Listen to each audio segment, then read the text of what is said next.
নমস্কাৰ বন্ধু বান্ধৱীসকল, মোৰ অন্যটি মিনি ব্লগলৈ আপোনালোকক স্বাগতম জনাইছোঁ। এইটো কালিৰে ভিডিঅ' আছিলে, আজি দি দিলোঁ। ওচৰতে আছিলে এখন অন্নপ্ৰাশন, আমি দুয়ো তাত যাবলৈ ওলাইছোঁ, মইনা আৰু মই। আহি পালোঁ অন্নপ্ৰাশন, আহি পায়েই তাইক লাগে বেলুন। এটা বেলুন দিলে তথাপিও নহয়, আৰু বেলুন লাগে। তাই আকৌ মোক মাতিব আহিছে, এয়া আকৌ গৈছে চাওকচোন বাৰু তাই বেলুন আনিবলৈ। এয়া বিপাংশু বেটা, আজি তাৰ অন্নপ্ৰাশন।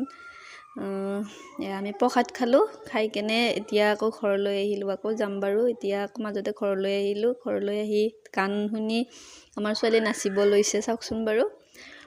ঘূৰি ঘূৰি নাচিব লৈছে তাই। এতিয়া আইতাক আহিছে, আইতাকৰ লগত কথা পাতি আছে, কিবা খোৱা বস্তু লাগে হেনো তাক। আইতাকক দেখিলেই তাইক খোৱা বস্তু লাগে, ধেমালি কৰিছে আইতাকৰ লগত। এতিয়া আকৌ আমি যাবলৈ ওলালোঁ অন্নপ্ৰাশনলৈ। এয়া আমি যাবলৈ ৰেডি। এয়া ভাগিন মোৰ, আমি একেলগে যাম খানা খাবলৈ। আহি পালোঁ, আহি পাই খানা খোৱাত লাগিলোঁ। মইনাকো খুৱাইছোঁ, ময়ো খাইছোঁ একেলগে বহি। চাওকচোন সকলোৱে খাই আছে। এতিয়া ওচৰতে নাম এখন আছিলে, নামলৈ বুলি আহিলোঁ। তাই হাতত তালযোৰ তুলি দিছোঁ, আৰু এইফালে আমি নাম ধৰিব লৈছোঁ। দেখিছেনে, তাই থিয় হৈ নাম গাব লাগিছে। মানে নাম তাই খুব ভাল পায়, সেইকাৰণে খুব ফূৰ্তিত নাম ধৰি আছে তাই। এতিয়া ঘৰলৈ আহিলোঁ, আজিলৈ ইমানেই। Bye bye.